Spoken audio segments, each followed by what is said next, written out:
Եռամսյակի արդյունքները սպասվածից ավելի են։ Բյուջեն ոչ միայն կատարվել է, այլ նաև գերակատարվել։ Այս տարվա հունվար-մարտին նախատեսված 610.2 միլիարդ դրամի փոխարեն փաստացի հավաքվել է 643.4 միլիարդ դրամ հարկուտուրք։ Արդյունքներն արդեն ամփոփել է պետական եկամուտների կոմիտեն։ Սկզբնական ծրագրավորվածի նկատմամբ գերակատարվել են 33.2 միլիարդ դրամով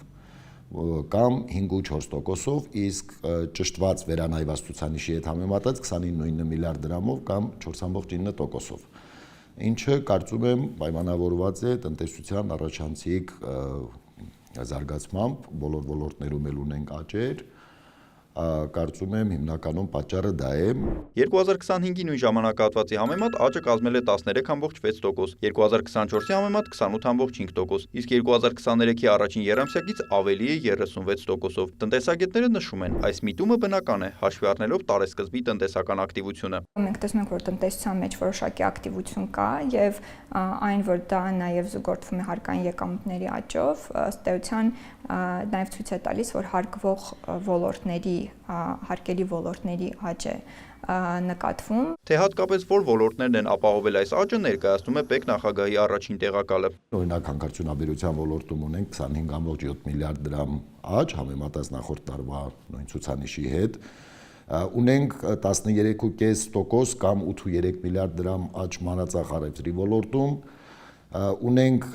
աճ շինարարության ոլորտում 4.9 միլիարդ դրամ կամ 10.6%, մշակող արդյունաբերության ոլորտում ունենք 5.1 միլիարդ դրամ կամ 6.7% եւ մեծածախարևտրում 5.6 միլիարդ դրամ կամ 4.3% աճեր ունենք։ Տնտեսության ակտիվությունից զատ տնտեսագետը առանձնացնում է նաև վարչարարության գործոնը, որը ոչ պակաս կարևոր է։ Ինձ թվում է այդ բոլոր գործոնների համադրությունն է հավանաբար, մեկ գործոնով պայմանավորված չէ։ Նկատում ենք եկամտային հարկը հիմնականում աճել է, եւ դրա հաշվին է եղել աճը, մասամբ դա կարող է նաև պայմանավորված լինել հենց որոշ աշխատատեղերից ստվերից դուրս գալու հետ կապված։ Մուտքերին զուգահեռ առաջին եռամսյակում բիզնեսին եւ ֆիզիկական անձանց 115.9 միլիարդ դրամ է վերադարձվել, 20%-ով ավելի, քան 2025-ի համադրելի շրջանում։ Հիմնականում տնտեսվարողներին վերադարձվում է ավելացված արժեքի հարկը, ավելացված արժեքի հարկում ունենք 14 միլիարդ դրամ ավել վերադարձված գումար կամ 21% աճ, ինչպես նաև ունենք 4.9 միլիարդ դրամ աճ հիպոթեկային ուրեմն վարկերի մասով վերադարձվող տոկոսներով, որտեղ տոկոսային կազմում է 22.7% աճ, եւ կցանկանայի նաև շեշտել սոցիալական կրեդիտների մասով, որտեղ այս պահին արդեն շուրջ վերադարձրել են 2.8 միլիարդ դրամ, ինչը 348%-ով ավելին է, քան նախորդ տարվա 3 ամսվա